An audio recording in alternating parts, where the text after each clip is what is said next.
Hello කොහොමද ඔයාලට? ඉතින් ෆස්ට් කිචන් වෙත ආදරෙන් මම ඔයාලව පිළිගන්නවා. අද මම ඔයගොල්ලන්ට අරගෙන අවිලා තියෙන්නේ සොෆ්ට් බටර් කේක් රෙසිපි එකක්. ඉතින් අද බලමු කොහොමද මේ බටර් කේක් එක හදාගන්නේ කියලා. මම ඔයාලට සුපුරුදු පරිදි ඩිස්ක්‍රිප්ෂන් එකේ රෙසිපි එක දාලා තියන්නම්. ඉතින් එතනින් බලන්න මුලින්ම අපි කතා කරගමු මොනවද ඕන කරන අමුද්‍රව්‍ය කියලා. මේ බටර් කේක් එක හදාගන්න මුලින්ම අපිට බටර් අවශ්‍ය වෙනවා. බටර් කියලා වෙළඳපොලේ ගන්න තියෙනවා ඔයගොල්ලන්ට හයිලන්ඩ්, කොත්මලේ, අඹේවෙල, ඒ වගේම ඇංකර්, ඒ වගේ වට තමයි අපි බටර් කියලා කියන්නේ. අයත් අපි ගොඩක් වෙලාවට මාජරින් දාලා තමයි බටර් කේක් හදන්නේ.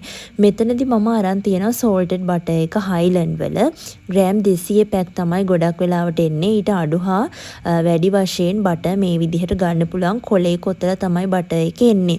ඒකේ බටර් කියලාම ගහලා තියෙනවා. එතකොට ඇස්ට්‍රා මෙඩෝලි ඒ වගේ වල මාජරින් නැත්තම් ෆැට් ස්ප්‍රෙඩ් කියලා ගහලා තියෙනවා. ඔයාලා බටර් කියලා ගහලා තියෙන මේ විදිහට සෝල්ටඩ් බටර් එකක් ගන්න. ඉතින් 1200ක වගේ මුදලක් වුණා මේ බටර් එක. ඉතින් ඊට පස්සේ මෙතනදී සීනි අවශ්‍ය වෙනවා. පොඩි කැට සීනි පොඩි කැට සීනි ග්‍රෑම් 200ක ප්‍රමාණයක් ගන්න. බටර් තිබුණෙත් ග්‍රෑම් 200යි. ඒක නිසා සීනිත් ග්‍රෑම් 200ක් මේ විදිහට කිරා ගන්න. ඊට පස්සේ අපිට බිත්තර අවශ්‍ය වෙනවා. පොඩි බිත්තර නම් තියෙන්නේ පොඩි බිත්තර 5ක් ගන්න. ලොකු බිත්තර නම් තියෙන්නේ බිත්තර 4ක් ඇති. බිත්තරත් ග්‍රෑම් 200ක බර ප්‍රමාණයට මැනලා ගන්න. ඊට පස්සේ පාන් පිටි හෝ කේක් පිටි ගන්න. මම මෙතනදී වඩාත් රසවත් වෙන්න කේක් පිටිම එකතු කරගන්නවා. කේක් පිටිත් ග්‍රෑම් 200ක් ගන්න. ඊට පස්සේ ඒකට මේ විදිහට බේකින් පවුඩර් තේ හැඳි දෙකක් එකතු කරගන්න. ඊට පස්සේ මේ පිටි ටික 3 පාරක් හලලා වෙනම පැත්තකින් තියාගන්න ඕනේ. ඊට පස්සේ අපි කරන්නේ ට්‍රේ එක සූදානම් කිරීම. ට්‍රේ එකට ඔයගොල්ලන් බේකින් පේපර් නැත්නම් ඔයිල් පේපර්ස් දාගන්න. බේකින් පේපර්ස් දාගත්තාම කේක් එක බේක් වුණාට පස්සේ ගලව ගන්න හරිම ලේසි. ඒ වගේම මම කියන්න ඕනේ මම ගත්ත ට්‍රේ එකේ සයිස් එක තමයි අඟල් 8x8. මෙතනදී මම කාමර උෂ්ණත්වයට ආවට පස්සේ බටර් ටික මේ විදිහට එකතු කරගෙන විනාඩියක් විතර ලා කහ පැහැයට එනකම් බීට් කරගන්නවා. ඊට පස්සේ සීනි වරින් වර එකතු කරගන්නවා. සීනි ඔයගොල්ලන්ට වට දෙක තුනකට වගේ දාලා බීට් කරගන්න පුළුවන්. මෙතනදී හෑන්ඩ් බීට් එකේ ස්පීඩ් එක එකේ තියාගෙන තමයි බටර් ඒ වගේම සීනි මිශ්‍රණය බීට් කරගන්න ඕනේ. විනාඩි 10ක් වගේ මම හොඳට සීනි කැට ටික යම්තාක් දුරට දිය වෙනකන් හොඳින් බීට් කරගන්නවා.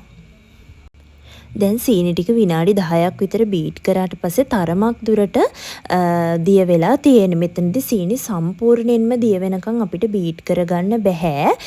මොකද එහෙම දිය වෙන්නේත් නැහැ. බිත්තර එක ගාන එකතු කර කර බීට් කරද්දි තමයි සීනි ටික ටිකෙන් ටික දිය වෙන්න ගන්න. මෙතනදී මම එක බිත්තරයක් එකතු කරගෙන බීට් එකේ ස්පීඩ් එක දෙකට දාලා විනාඩි එකහමාරක් විතර හොඳට බීට් කරගන්නවා. ඊට පස්සේ ඒ විදිහටම අනිත් බිත්තර පහත් වරින් වර එකතු කරලා හොඳින් විනාඩි එකහමාරක් විතර ස්පීඩ් එක දෙකට දාලා මේ විදිහට බීට් කරගන්නවා.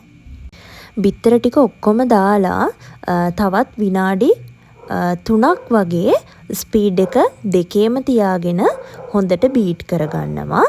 මොකද මෙතනදි වෙන්න ඕනේ සීනි ටික සම්පූර්ණයෙන්ම දිය වෙන එක. ඊට පස්සේ තමයි අපි හලාගත්ත පිටි ටික මේ විදිහට එකපාර එකතු කරගන්නේ. ඊට පස්සේ ඔයගොල්ලන්ට විස්ක් එකකින් නැත්තම් මේ විදිහට ස්පැචූලා එකකින් නැත්තම් ලී හැන්දකින් උනත් ඕගොල්ලන්ට පුළුවන් මේ විදිහට එකම අතකට හොඳට මික්ස් කරගන්න පිටි ටිකයි ඒ වගේම සීනි බටර් මේ මිශ්‍රණය.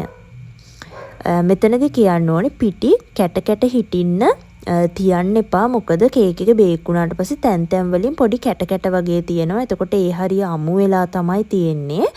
මෙතනදී මේ තියෙන පිටිවල තියෙන කැට ගතිය සම්පූර්ණයෙන් නැති වෙනකම්ම හොඳට මේ විදිහට කලවම් කරගන්න. හදිසිය හරිය නිකන් කැට කැට ස්වභාවයක් වගේ තිබුණොත් ඔයාලට පුළුවන් බීට් එකෙන් තව පොඩි වෙලාවක් තප්පරයක් දෙකක් වගේ මේ විදිහට කැට ටික නැති වෙනකම් බීට් කරලා ගන්න.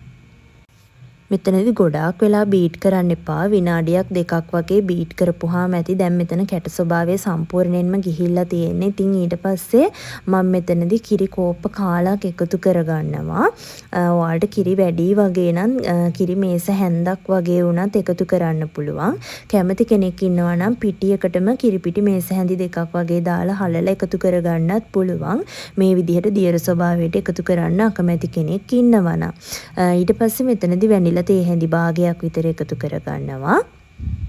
ඊට පස්සේ මේ දාගත්ත කිරි ටිකයි ඒ වගේම වැනිලා ටිකයි හොඳට මිශ්‍ර වෙනකන් මේ විදිහට හොඳට මම ස්පැචුලා එකෙන් කලවම් කරගන්නවා. දැන් ට්‍රේ එකට දාගන්න තමයි තියෙන්නේ. ඒක සමානව ට්‍රේ එකට මේ විදිහට මිශ්‍රණය එකතු කරගන්නවා. දැන් ඒක ස්පැචුලා එකෙන් හැමතැනම කේක් එකේ උස සමාන වෙන විදිහට මේ විදිහට බැලන්ස් කරගන්නවා. මේ විදිහට ලෙවල් කරගත්තට පස්සේ ඕගොල්ලන්ට කරන්න තියෙන්නේ සාමාන්‍යයෙන් අපි කේක් තැටියට කේක් එක දාගන්න හදද්දිම වගේ oven එක ෆ්‍රී හීට් කරගන්න අංශක 180ට විනාඩි 10ක් විතර. ඉතින් මගේ නම් උෂ්ණත්වයේ තියෙන්නේ සිඟ oven එකේ මට ටිකක් පරණයි oven එකේ. එතකොට උෂ්ණත්වය ටිකක් බැහැලා වගේ තියෙන්නේ. මම දාන්නේ සෙල්සියස් අංශක 150ට විනාඩි 45ක් පැයක් අතර වගේ වෙලාවක් මම බේක් කරගන්නවා. ඕගොල්ලන් සෙල්සියස් අංශක 180ට විනාඩි 45ක් විතර දාලා තමයි සම්මත උෂ්ණත්වය මම කියන්නේ. හැබැයි මෙතනදී මතක් කරලම කියන්න ඕනේ oven එකෙන් oven එකට උෂ්ණත්වය වෙනස්. සමහර විට ඔයාගේ oven එකේ 160ට 70ටත් බේක් වෙන්න පුළුවන්. ඉතින් කේක් ඕගොල්ලන් හදන විදිහ අනුව තමයි ඒකේ උෂ්ණත්වය තීරණය කරගන්න වෙන්නේ ඔයාගේ. ඉතින් ඒ විදිහට තමයි oven එකට දාලි වෙලා බේක් කරගන්න ඕනි විනාඩි 45ත් 50ත් අතර වගේ. ඊට පස්සේ බාබකියු ස්ටික් එකක් කේක් එක මැදට ගහලා බලන්න අමු ගතියක් තියෙනවද කියලා. ඉතින් මේ විදිහට තමයි මම බේක් කරගත්ත කේක් එක තියෙන්නේ. සම්පූර්ණයෙන්ම බටර් දාලා හදාගත්ත කේක් එකක් තමයි ඔයාලට මේ පේන්නේ. ඉතින් මගේ වීඩියෝ එක හොඳයි නම් අනිවාර්යෙන්ම වීඩියෝ එකට ලයික් එකක් දාලා කමෙන්ට් එකක් දාන්නත් අමතක කරන්න එපා. ඉතින් මේ වගේ රසම රස රෙසිපි ඕගොල්ලන්ට මම ඉස්සරහටත් ගේන්න බලාපොරොත්තු වෙනවා. ඔයාලා ආස කරන කෑමක් මොනවා හරි තියෙනවා නම් පල්ලෙහායින් කමෙන්ට් කරගෙන යන්න. ඒකේ රෙසිපි එකත් අරගෙන මම ඊළඟ දවසේ ආයෙත් වීඩියෝ එකක් අරගෙන එන්නම්. ඉතින් අදට ගිහිල්ලා එන්න හැම කෙනෙක්ම පරිස්සමෙන් සතුටින් ඉන්න.